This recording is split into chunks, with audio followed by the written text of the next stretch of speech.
Growing up, I had a really good childhood.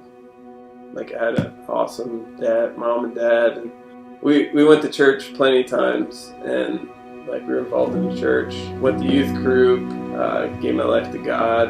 I think one of my earliest experiences was super young at like this camp that they had as like a Boy Scouts for Christians. I remember giving my life to God there. As I got older, the things of this world that seemed like were more interesting than going to church. I had friends that seemed like I could connect with them better than people in the church, and I liked playing music a lot. I was in a band, and just hung out with them playing music all the time. And some of my friends I knew did drugs, and I remember I wasn't interested in any of that. I was just enjoying life, but there's a curiosity there. I'm like, why are these people doing this? Like, obviously there's something fun about it. I remember the first time I got high, I was like, this is what I've been missing, the missing piece the whole time. And like, so playing music, listening to music, hanging out with my friends, getting high just made it so much more fun. It seemed like it was something that kind of set me free, but it took me a while to get to a point where my life started falling apart, where the thing that actually set me free was the thing that kept me bound and started to hold me in chains. It took me so long to get to that point because I just used to think that because I worked and I paid my bills and like I was okay. But it wasn't until my life came to a point where life was totally unmanageable. I remember one time I had gone to like a 30-day rehab and came home. Eventually I got a job and things were going okay. But I remember I had called up a friend. I'd gotten drunk. I went to his house. I shot up, and I remember waking up. It must have been hours later, and I couldn't move my hand, and my hand would not move. Shortly after that, the good job that I did have, like I got fired for drinking. So the first time in my life, I thought it was okay. I was doing all right just because I worked and I paid my bills. Like the one thing that I was kind of trusting in was completely gone because of my choices. So my hand, I couldn't move my hand. I lost my job. I was pretty much living out of my van. And so some of those events brought me to a place where I was like, I need some help. I went through Teen Challenge, and God definitely did some things in my life there, but there was also still some things that I was holding on to. When I graduated, there was compromises in my life, and because of those compromises, it wasn't long before I was back drinking and doing drugs. And for 3 years, that was my life, and it was worse than the time before. My life came to a point where I was in a friend of mine's basement. I had drugs in my pocket. There was a bunch of alcohol there. I was by myself, and I was just cried out to God and said, God, I don't want to do this anymore. I'm tired of feeling this way. It wasn't long before I went back to Teen Challenge, and God had done some things in my life when I went through restoration the second time. The word grace, that used to just be a word that you would say whenever you prayed over your food. It had a whole new meaning to me. The word gospel, I thought gospel was like a quartet of singers and they just sang a cappella music about Jesus. But the gospel turned into something that was good news to me. It gave me hope. It transformed my life. I was there at Teen Challenge for about a year, and I knew that I couldn't go back to the place that I was living before, because especially like the town in that area in Pennsylvania, because that was one of the things that happened last time.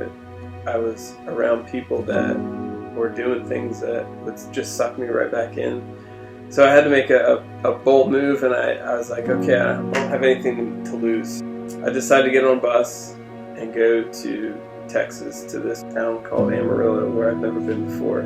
Even when I got here, there were some things that happened where there were still compromises in my life, things that I was still holding on to God, and I should have known better. One of them was music, and it wasn't long before I went and got some alcohol and started drinking secretly.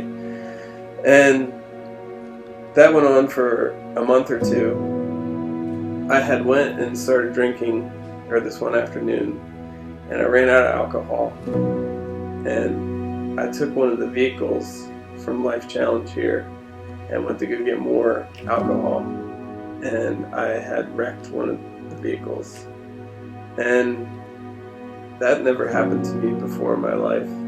So once again, after going through a 30-day rehab, going through Teen Challenge, graduating, going to Restoration and Teen Challenge, and God doing some amazing things in my life, even after growing up in church, I was at a point where I was like, what do I do now? Like, I'm tired of starting over all the time. All I do is keep starting over. God, like, I will do anything you ask me to. Ever since that moment, God has done amazing things in my life. I've been helping out. I've been the men's manager.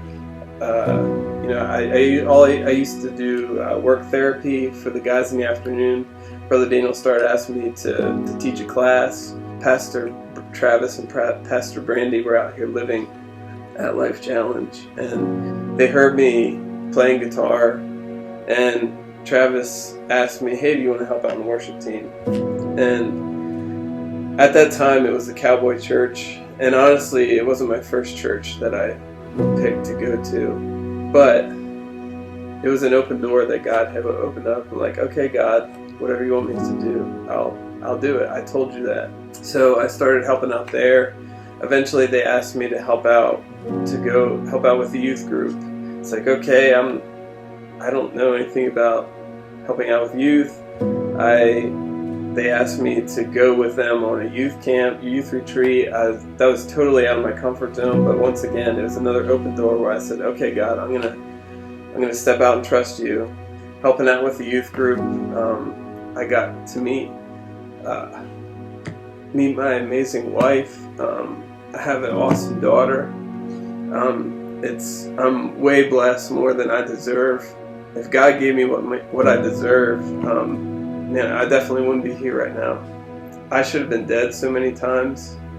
It shows me that He continues to pursue, despite our mistakes and our failures. I look back to that time where I said, God, I'm going to surrender everything to you. I'm going to trust you. I'll do whatever you want to do. And every time I stepped out of my comfort zone through a door that He opened up, God continued to equip me even when I felt not qualified to do it. Through total surrender to Christ, He has radically changed my life. Me and my wife are now the youth pastors at Arena of Life, and people call me pastor, and it just seems weird to me still, because sometimes I have to pinch myself to be like, is this real, God? Like, I look at these two universes. There's a universe where there was old Shannon living in, and now there's new Shannon, and they just don't make sense if they go together. One was a drug addict living in his van, and then the other one is married, is the men's director at a teen challenge, and the youth pastor at his local church, and helps out with the worship team. And to me, nobody would pick this Shannon over here to do any of this stuff, but God would. He's the only one that does stuff like that. He does things totally backwards to the way we think they should work out in this world. And because of what He's done in my life today, I get to hopefully live out and be a reflection of what resurrection power can look like in somebody's life.